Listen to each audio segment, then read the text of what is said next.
To enable edge panels on your Samsung Galaxy M17e is easy.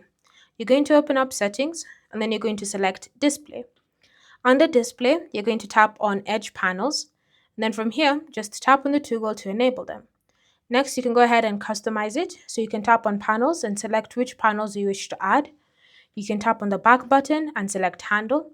Then you can customize your panel, say for example moving it from left to right or right to left. You can lock the handle position so you stop auto dragging it whenever you're using your phone.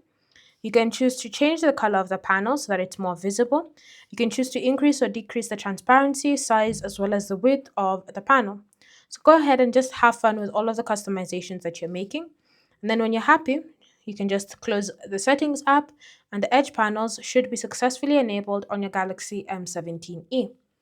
Thanks for watching. If you have any questions or comments, feel free to leave them down below and I'll see you in the next video.